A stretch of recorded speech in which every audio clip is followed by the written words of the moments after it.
All right, let's jump right in. We're going to be looking at Matthew chapter 8, and wow, this chapter is just packed with action. It really shows us who Jesus is in a way that's, well, it's powerful and you just can't deny it. So if you remember where we left off in chapter 7, Jesus had just wrapped up the Sermon on the Mount, and the crowds, they were just blown away. Why? Because of the authority in his teaching. You see, back then, a rabbi or teacher would always, and I mean always, quote someone else. Rabbi so-and-so said this. But Jesus, he didn't do that. He spoke like the authority came directly from him, and that was a complete game changer. So that sets the stage perfectly, right? The big question is, what happens when all that incredible teaching stops and the action begins? Well, chapter 8 is the answer. It shows us that Jesus' authority wasn't just in his words, it was in his actions. The sermon's over, he's coming down from the mountain, and he immediately starts to put that authority on full display. And right away, we get hit with 3 different encounters where Jesus just completely demonstrates his power over sickness and suffering. And I want you to see this. These aren't just random, nice things he's doing. No, they're like signs, little previews of his kingdom's power. And he starts with someone that society had literally thrown away. So a man with leprosy comes up to him. I mean, this guy was a total outcast and untouchable. And he says, "Lord, if you are willing, you can make me clean." And what does Jesus do? He reaches out and touches him. Now, you have to understand how huge this was. According to the religious law, touching a leper made you unclean. But with Jesus, the power flows in the opposite direction. He doesn't get the man's disease, the man gets his healing. It's this incredible act of compassion that shatters all the rules, and it shows an authority that can actually reverse decay and sickness. Okay, so next up, someone comes to Jesus for help that nobody would have expected. A centurion. This guy is a Roman commander in charge of about 100 soldiers. For the Jewish people at the time, this man was the face of the enemy, right? He was part of the occupying army, a total outsider. And what this soldier says is it's stunning. He says, "Lord, I'm not worthy for you to even come into my house. Just say the word and my servant will be healed." Think about that.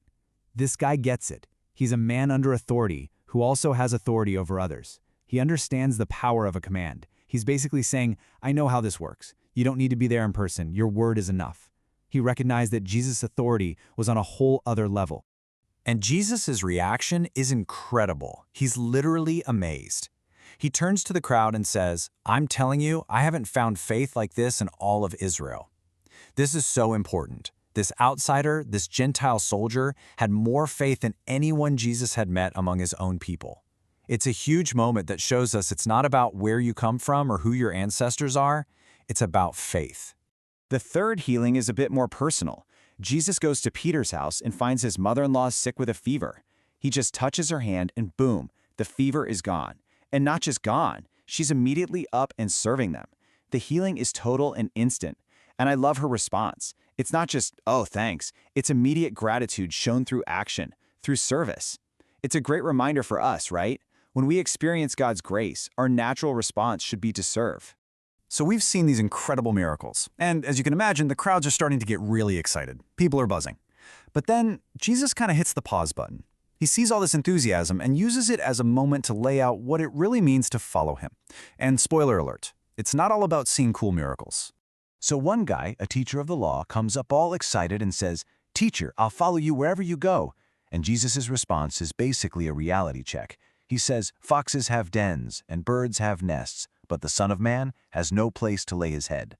That title, Son of Man, is really important, but here he's using it to say, look, if you follow me, you're not signing up for comfort and security. It's a life of total dependence on God, not on worldly things. Then another guy says he wants to follow, but first he needs to go bury his father. And Jesus' reply, "Follow me and let the dead bury their own dead," can sound really harsh to our ears. But what Jesus is getting at is a matter of radical priority. The call to follow him, to be part of his new kingdom, is the most urgent, most important thing. It has to come before everything else, even our most important family duties. Okay, so from there, the stakes get raised a lot. We've seen Jesus has authority over sickness. Now we're going to see his authority tested against the chaos of the natural world and even the supernatural world. So they all get into a boat and Jesus falls asleep. And then this furious storm just whips up out of nowhere. The boat is getting swamped and the disciples are freaking out. They're professional fishermen and they think they're going to die. They wake Jesus up, shouting, "Lord, save us." And Jesus, who is peacefully sleeping through this whole thing, wakes up. First, he rebukes them for their little faith. Then he just stands up and rebukes the wind and the waves, and everything becomes completely calm. It just shows his power isn't just over sickness, it's over creation itself. And this leads to the million-dollar question from the disciples. They look at each other and ask, what kind of man is this? Even the winds and the waves obey him. You can feel their whole perspective shifting. Their fear of the storm was replaced by this overwhelming awe of the person right there with them in the boat. They're starting to get it. This is no ordinary teacher.